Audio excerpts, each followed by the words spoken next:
Ok, bueno, muy buenas tardes a todos y todas. Mi nombre es Jonathan Rubio Pineda. El tema que yo elegí, ¿verdad? Es la definición de tipos de COVID.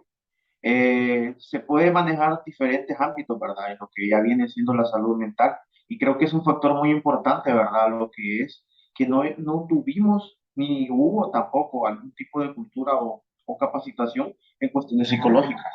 Y los aspectos más vulnerables son aquellas personas que quizás pueden ser como las de mayor riesgos emocionales que ya han tenido, incluso, bueno, en el aspecto, ¿verdad?, de desarrollar como experiencia propia, que yo trabajo en el cuerpo de bomberos también, tuvimos bastante, y no fue tanto relativo el aspecto solo del encierro, sino también la parte de la violencia. La violencia doméstica se multiplicó, las cifras de lo que fue quizás el acoso, los aspectos de pánico, porque hay muchas personas que quizás no estaban adecuadas a estar en un solo ambiente o en un solo lugar. Igualmente, el aspecto financiero juega un papel radical en la salud mental. Y aquí es donde muchos de los países, tanto como de primer mundo, tuvieron afectaciones y problemas a lo radical completamente, porque muchos tenían esos estados anímicos ya tipo de violencia y aspectos, ¿verdad? En lo que la depresión aumentó y se multiplicó. Según la Organización Mundial de la Salud, estuvo entre un 25% las primeras 3, 4 semanas que estuvieron en encierro las personas. Igualmente se fue intensificando hasta llegar hasta un 90% a nivel mundial. Y ese es uno de los factores de riesgo. Muchas veces las enfermedades son más que todo de la parte psicológica. Y ahora han venido a hacer un estudio y análisis más adecuado, según verdad, en la intervención de lo que ya viene siendo también la pandemia.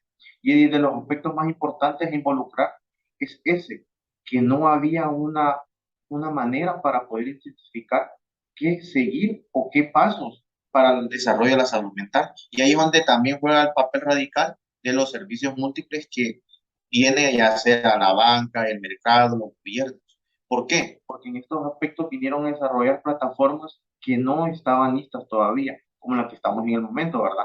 Que son las virtuales. Y ahí es donde empezó la depresión, ahí es donde empezó esos aspectos, ¿verdad?, de estado anímico que fueron bajando e incluso perjudicando no solamente a las personas adultas, sino también a todos al igual.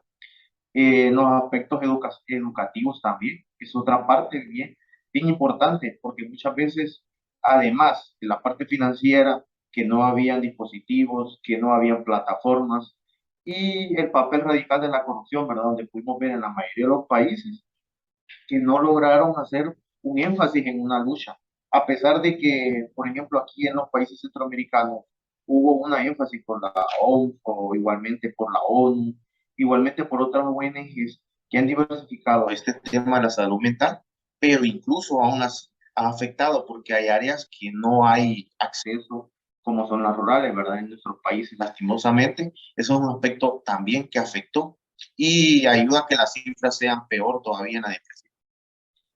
Y otro aspecto, pues, también determinante que sí quería notar es que como personas, creo, en nuestros hogares, tampoco tenemos esa forma o ese detalle de hablar, ¿verdad? No tenemos la comunicación. Y eso es algo bien vital que no hubo en la mayoría de los hogares. No hubo una comunicación y ahí es donde afectó y que prácticamente detonó, ¿verdad? Aspectos violentos, anímicos, depresión. La salud mental totalmente decayó y prácticamente la psicología es un énfasis en el estudio, ¿verdad? Desarrollar todos los aspectos anímicos, pero desgraciadamente no estamos preparados.